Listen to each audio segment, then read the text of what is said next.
Information fueled. Opinion driven. This is Nashville's Morning News with Dan Mandis. And so, my fellow Americans, we talk news. 5:06, Nashville's Morning News on Super Talk 99.7 WTN. And welcome on into the Monday edition along with Johnny B, Ken Weaver, Dan Mandis here. Indeed, I realized something over the weekend, and I've always known this, and it was sort of like a reminder to myself. But as you know, I myself have been struggling because I don't understand the Democrats. And I don't understand how you can have clearly the American people believe that America is going in the wrong direction. Yet you have all of these polls, whether you believe the polls or not, let's put that aside for a moment. But you have all these polls that show that, you know, Harris has this great momentum, even though she is she's the vice president of Joe Biden, who these two last 3.5 years have absolutely train wrecked our economy and our country. So then why is it that the American people and the Democrats specifically, and perhaps independents, are not connecting Kamala Harris with the policies that have destroyed America? Well, this is very consistent for the Democrats. Look at a piece of crap city like Washington, D.C. Look at a piece of crap state like California. And I can say that because, number one, it is a fact, and number two, I am a recovered Californian. The very same party that have destroyed those cities, Baltimore, another one, the very same party that have destroyed those cities, every time there's an election, they still vote for the same party that, yes, destroyed those cities. So, for example, in Washington, D.C., Brian will tell you about this all day long and twice on Sunday, where they have D.C. at one time, I don't know if it still is, but it was the murder capital of America. And yet, what do we always see? We always see Washington, D.C., and they vote in Democrat mayors. Just look at all of these piece of crap cities across the country. Failed policies, high crime, failing schools, food deserts, pharmacy deserts, because of all of that crime. And what has been consistent all the way through that city's existence for the last 40 or 50 years? They're run by Democrats. So if you look at the polling, and you see that the American people, by and large, believe that our country is going in the wrong direction. Well, clearly it is. Well, then why exactly is everyone so excited about Kamala Harris, a Democrat, and part of the Biden administration that has completely obliterated our country? Because Democrats, they just don't care. They don't care about the truth. And the truth of the matter is that Kamala Harris has been right by Joe Biden's side since day one. She proudly says, as I have said many times, that she is the last one in the room when Joe Biden makes all of these important decisions, like, for example, the failed pullout of Afghanistan. And America knows that that was a complete and utter train wreck that led to the deaths of 13 members of our military. And she openly admits that she was the last one in the room, and she stands by that failed pullout of Afghanistan. But the Democrats don't care. The Democrats don't seem to care about failed policies, and they don't care about the fact that she is lying to them as a party and to the American people by and large. Because it's like the Democrats, what they are is they're all in on it. I mean, you know that, right? I know you know that because I've said this before. The Democrats are all in on it. The media is in on it. Harris is in on it. The machine is in on it. A lot of these folks on social media are in on it as well. Where they know that she's lying. They know that at one time she said that she was for illegal aliens getting government-paid health care, taxpayer-funded health care. She was for defunding the police. She is for an open border. She is for putting illegal aliens and migrants above American citizens. She's for all of those things. But suddenly, she's stone quiet. She has nothing to say. And the reason why she has nothing to say and the reason why she's not doing interviews is because she knows that she needs to come up with some sort of an answer as to why the hell she flip-flopped, assuming that this media will actually ask her a relevant question, as opposed to, boy, Donald Trump is like Hitler, isn't he? I'm telling you, that's what's going on. So whether you believe the polls or not, there's a New York Times polling that was out over the weekend that says that Kamala Harris is suddenly leading Donald Trump by 4 points in 3 battleground states. Pennsylvania, Michigan, I forget what the other one was. But here's the thing. If that doesn't make any sense to you, well, it doesn't make any sense to me either. And people are actually calling out this poll as an outlier. I don't know. What I do know is that it is clear. It is abundantly clear that the media is out there trying to attack Donald Trump at every turn, and the polling by the New York Times and all of this other polling that is out there, it's all part of the Kamala's got momentum narrative that everybody's trying to put out there. So that the independents will say, well, the American people seem to be going for Kamala Harris. Obviously, I'm going to have to do that too, because I am a sheeple. That's what all these people will say. So I don't know when you, because it's always astounded me how so many people in this country will reward failure. Kamala Harris is part of the failure of the Biden administration. Yet so many people in America are willing to reward failure because Kamala Harris is a black female, among other things.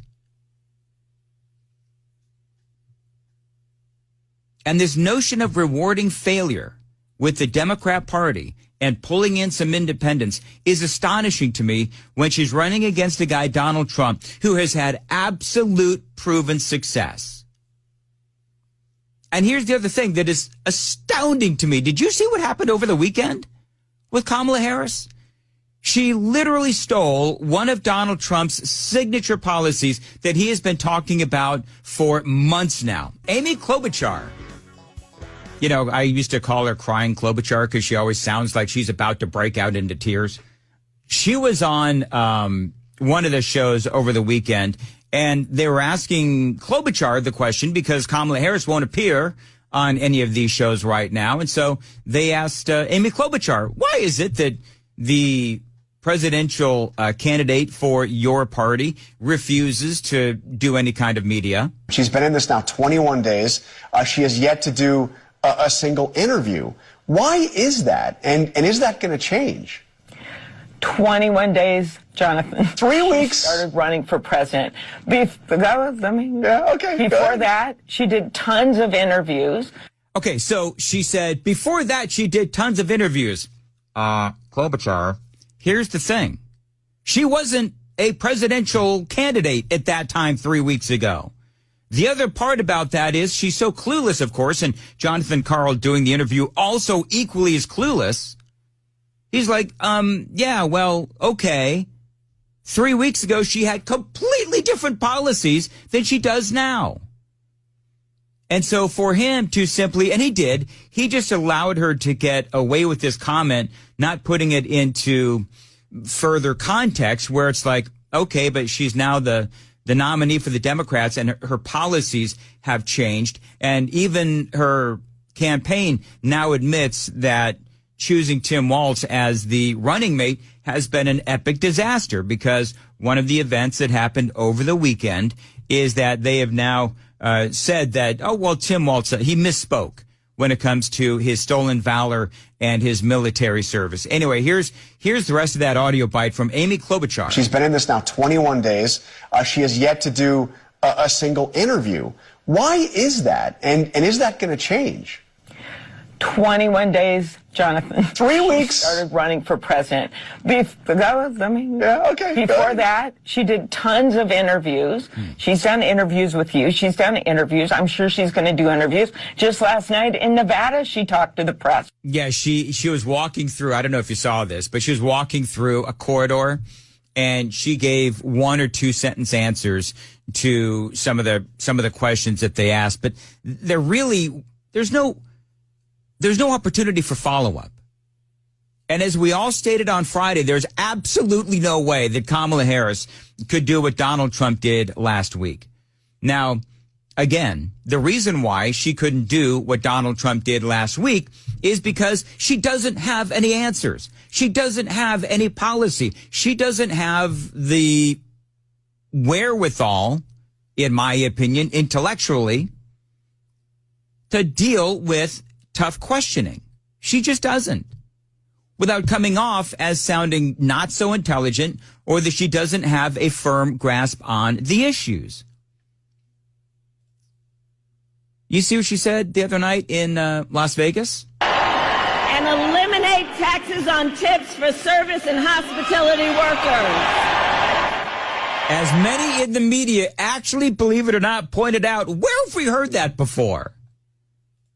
Where have you heard that before? I'm also doing no tax on tips. No tax on tips. Mm-hmm. So waiters, waitresses, caddies, people that drive cars, people that get tips who have been harassed by this government, we're going to have no tax on tips. That's a big thing. So it is a big thing. It's so big that Kamala Harris, now they're calling, like hashtag Kopy Kat Kamala is trending on social media. I mean, this is one of the first big policy issues that she comes up with as a candidate for president of the United States. And she literally copied Donald Trump. Have you no shame, Kamala Harris? I mean, Trump's been talking about this for how long? Simone Sanders, the media arm of the Harris campaign, of course, MSNBC, Simone Sanders said this over the weekend. I know Donald Trump, saying that the vice president copied him, but this tipped wage piece is there's bipartisan movement here for this. Tipped wage workers are very important, obviously. So, you know that she and Joe Biden had this whole thing with the tens of thousands of IRS agents. Everybody remember that? And also that the Biden administration has been very clear on the fact that they want to let Donald Trump's tax cuts sunset so that they can raise taxes on everyone. And here's the other thing. Kamala Harris's first big policy idea is to steal Donald Trump's no taxes on tips when she backed Democrats' $80 billion want for more IRS audits, including on tip income. Remember that whole thing? Where they were like, okay, we're going to hire 80,000 more IRS agents. We are going to go after the American people. We're going to pay for a whole lot of IRS audits going after people who make income on tips. The Biden-Harris administration also, they say, launched a novel new IRS crackdown on tips, getting the IRS inside the door at bars and restaurants to directly monitor tips at the cash register, at the point of sale. This was from the Associated Press. She also backed the $1.7 trillion spending legislation, expecting taxpayers to report their $600 phone app transactions to the IRS without she and the Senate reading the bill. Later, they dropped that as untenable. But that's the point. The point is that up until Saturday night, she and Joe Biden were all about going after tip earners, people that make money off of tips. Now, suddenly she is all for no taxes on tips because she does understand that for Donald Trump, that is a very popular policy principle. But here's the thing. He has been very consistent. My question to her would be, okay, you have done exactly the opposite for the last 3.5 years. Now, all of a sudden, you see that it's doing well for Donald Trump, and now you're stealing it, is what Kopy Kat Kamala is doing.